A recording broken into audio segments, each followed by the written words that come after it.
जय हिंद साथियों, मैं बहुआयामी राजनीतिक पार्टी बीएपी सीपीएम आमिष लखनऊ से बात कर रहा हूं। बोल की लब आजाद है तेरे। साथियों, मैं आज वर्तमान समय में जो आपके शहरों में, गली मोहल्ले, गांव में लगातार मानसिकता के चलते और मानसिक रोगी के तौर पर पागलों की संख्या दिन रात बढ़ती चली जा रही है, उस पे हम आपके समक्ष चर्चा करना चाहेंगे। साथ ही साथ मैं यह कहना चाहूंगा कि पागलों का वोट बैंक न होने के कारण पागल राजनीति नहीं करते हैं, पागल राजनीति में पार्टिसिपेट नहीं करते हैं, इसलिए सरकार का कोई विशेष योगदान या विशेष नीति पागलों के समक्ष नहीं दिखाई देती, उस पर चर्चा करने वाले हैं।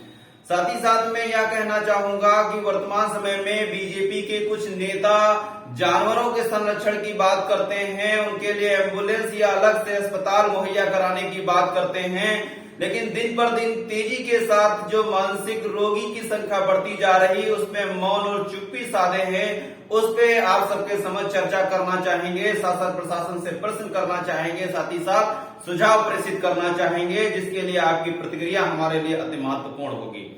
साथियों, जैसा कि आपने देखा होगा कि आप अगर किसी गांव से हैं या शहर से हैं तो आप जब भी कहीं आते जाते होंगे, आपके इर्द गिर्द में बहुत सारे मानसिक रोगी, मानसिक तनाव झेलने वाले साथी जो पागल की श्रेणी करार दे दी गई है दिखाई दे रहे होंगे, कोई ना कोई प्रतिक्रिया, गतिविधियां, एक्टिविटी करते हुए।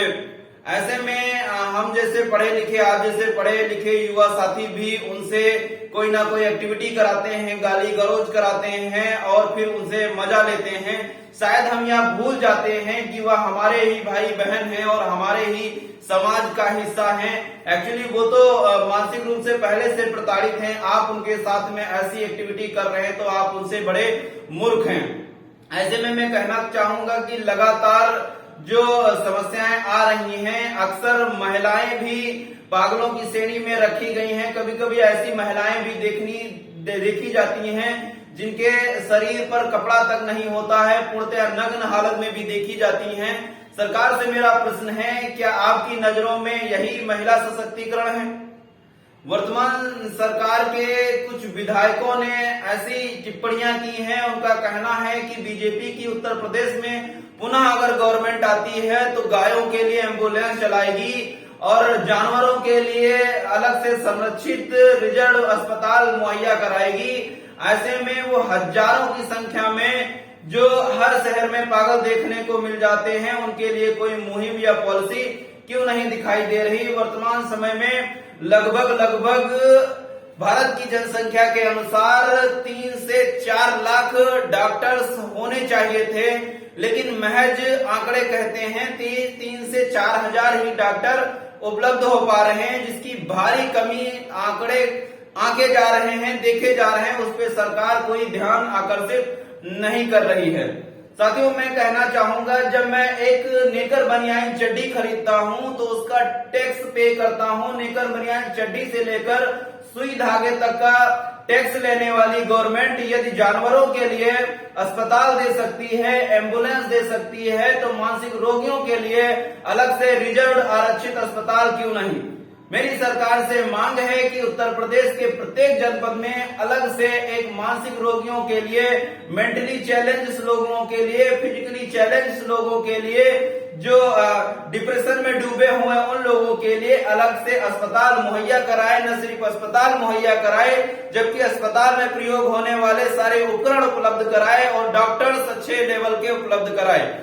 साथियों, वर्तमान समय में राजनीति काला रूप लेती हुई चली जा रही है।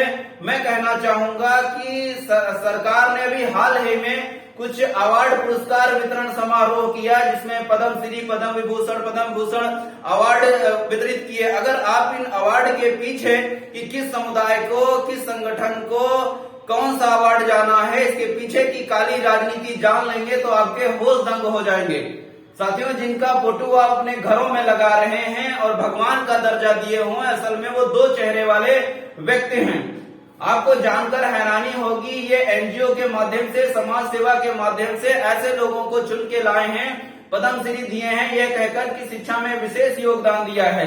साथियों, शिक्षा तो एक बहाना था, भगवा को आगे लाना था, किसी ना किसी हिंदुत्ववादी राजनीति को जिंदा रखने का, एक मानसिकता बढ़ाने का एक प्रोपेगेंडा है। साथियों, मैं कहना चाहूंगा कि आपके जनपद में, आपके शहर में तमाम ऐसे डॉक्टर्स मिल जाएंगे या सामाजिक संस्थाएं मिल जाएंगी जो पागलों पर, मानसिक रोगियों पर तन मन धन से कार्य कर रहे हैं, अपना पूरा सर्वोच्च न्यौछावर कर दिया है, अपनी पूरी जिंदगी दे दी है उनके संरक्षण के लिए, उनके इलाज के लिए। ऐसे साथी अवार्ड के योग्य नहीं पाए जा रहे हैं सरकार की नजरों में क्या? यहाँ पर अजीब विडंबना है भारत में, जब हम कोई अच्छे कार्य करते हैं, सामाजिक कार्य करते हैं, तो इसकी चर्चा विदेश में शुरू होती है और विदेश की तरफ से हमको ऑफर आता है कि आप इस महान कार्य के लिए सम्मानीय योग्य पाए जा रहे हैं, आप हमारी कंट्री में आइए, हम आपको सम्मानित करते हैं। यदि उनके पास एरोप्लेन का और आने जाने का, टिकट का और वीजा का पैसा होता तभी वो सम्मान के लिए जा पाते हैं। यदि विदेश उनको सम्मानित कर देता है तब भारत के अंधभक्तों के और गूंगे और बहरे राजनेताओं की आंखें खुलती हैं कि यह भी व्यक्ति सम्मानीय योग्य था। मेरा पुनः सरकार से निवेदन है, यदि आपको अवार्ड वितरित कराना है तो आप जनपदों में भ्रमण कराइए, सर्वे कराइए और सच में देखिए कि कौन सी एनजीओ, कौन सी संस्था जो है जो अवार्ड के पात्र है, उसमें भी पारदर्शिता बरत दे। नहीं तो आप रोते, गिड़गिड़ाते, चिल्लाते रहेंगे कि भारत में नोबेल पुरस्कार क्यों नहीं आ रहा। यदि आप भारतीयों के साथ में न्याय नहीं कर सकते तो आप कैसे उम्मीद कर सकते हैं कि भारतीयों को नोबेल पुरस्कार मिलेगा? बहुत सारे प्रश्न, बहुत सारे सुझाव, बहुत सारी बातें हम तमाम युवा साथियों तक पहुंचाना चाहेंगे, रखना चाहेंगे। साथियों, यह समस्या हम सबकी है, समस्या समाज की है, आवाज भी हम सबको बनना पड़ेगी। सरकार से प्रश्न पूछिए, उठिए, जागिए, राजनीति में हिस्सा लीजिए। जय हिंद, जय भारत।